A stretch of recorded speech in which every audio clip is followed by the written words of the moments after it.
Hello and welcome to a special Yahrzeit edition of the short Vort on Parsha Metzora, dedicated in the memory of my mother, Gittel bas Mosh, Aleha Shalom. This week's edition is entitled A Mother's Giving Never Ends. As usual, we will connect our thoughts to Shevii of the Parsha. And in Metzora, this talks about Nigei Begadim, the tsaras that's found in a person's clothing. So when someone sins, first they get a distant message from Hashem, and they can get Nigayim, the tsaras, in their houses, in their batim. If they don't get the message, then it comes closer to home, and the Nigayim will be in the person's clothing. If they still don't do tshuva, then they get tsaras on themselves. I'd like to take this opportunity to discuss tsaras more broadly, briefly adapting from a shir that we've discussed previously from Rav Chaim Shmulevitz in the Zechus Musar in 5732, 1972. He discusses about the four people who are considered to be like Mason even while they're alive. Four people considered dead even while they're alive. They are the ani, the poor person, the Metzorah, the person who has tsaras, the suma, a blind person, and misha ein lo banim, and someone without any children. What do these people have in common? They all have a deficit in their ability to give to others. Each one is lacking from the potential that others can give. A poor person, he doesn't have money, he doesn't have things to give. A Metzorah, he's restricted from interacting with other people. He has to say, Tame, you got to stay away from me. A Suma, he can't see where he's going, he can't give you those type of directions. And Misha and Lobanim does not have the same wherewithal or capacity to give. After all, the ones who are most willing to accept gifts are someone's children. My mother, Gittel bas Mosh, so she had the Zechus that she had 5 children, and she knew her first 2 of 16 grandchildren, Kanai Nahara, and now 2 great-grandchildren, and she continues to give to them through her influence, together with that of my father, Lahavdil ben Chaim L'Chaim. So with this thought in mind, I decided to ask my siblings about what type of thought or lessons resonated with them from my mother. And with the responses, I realized just today as I was composing my thoughts that how appropriate it is that my mother's Yahrzeit falls out on 2 different parshios most weeks.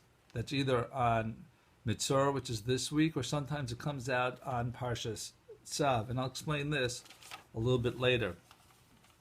So one of the thoughts of my then pre-teen sister was that she learned that if you have nothing to say, don't say it. So how fitting is that for Metzora? Why does someone get tsaras? Because they said lashon hara. They had bad talk, evil talk. One of the enduring lessons that my mother passed on to my sister, and hopefully to the rest of us, is about staying away from bad thoughts. If you have nothing good to say, don't say it. Among the other thoughts that I'd like to highlight from this time my older sister, and I hope she doesn't mind the word older, she's also wiser, that even when my mother was sick, that she made the best of it. She always had a positive outlook, and in her sickness to my mother was presented as just one of life's ups and downs. She just took it with a positive, calm demeanor, positive attitude. She was very upbeat, and that related to something that I had said at the Levaya more than 2 decades ago. I had the Zechus that I was able to take care of her the last few weeks of her life while my father was at work, and he did an amazing, incredible dedication that to me serves as an inspiration in his way that he took care of my mother as well as all of us. And he came home as early as he could from work, and he was always there for my mother, and they were an amazing team. And while I was taking care of her, I never heard her complain about her situation. You know, she cried out from pain. There's nothing she can do about that. That was the situation. But I never ever heard her complain. You know, some people exaggerate about that at the Levaya, but I never heard it. I don't know if she said it to my father, but I never heard it. And you know, if we talk about Shevii, Shevii gives us an opportunity to connect to the next Parsha. Next Parsha is Achremos, which talks about after the death of the two sons of Aaron.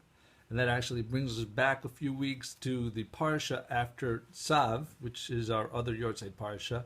And that was Shmini, also talking about the death of Aaron's two sons. And there it says that Aaron responded to the death by Vayidom Aaron, that Aaron was silent, that he was quiet.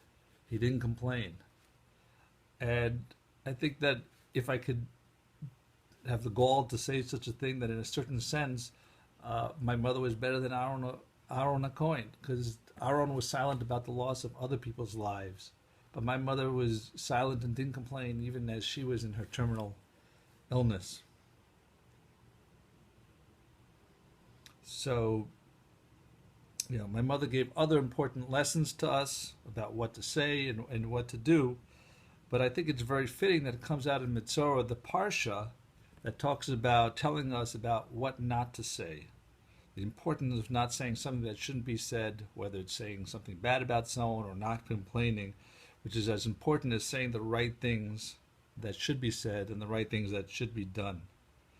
May this lesson be with us. May it be a Zechus for her neshama and a Zechus for all of us. Thank you for listening. Have a wonderful week, a wonderful Shabbos, and a wonderful Pesach.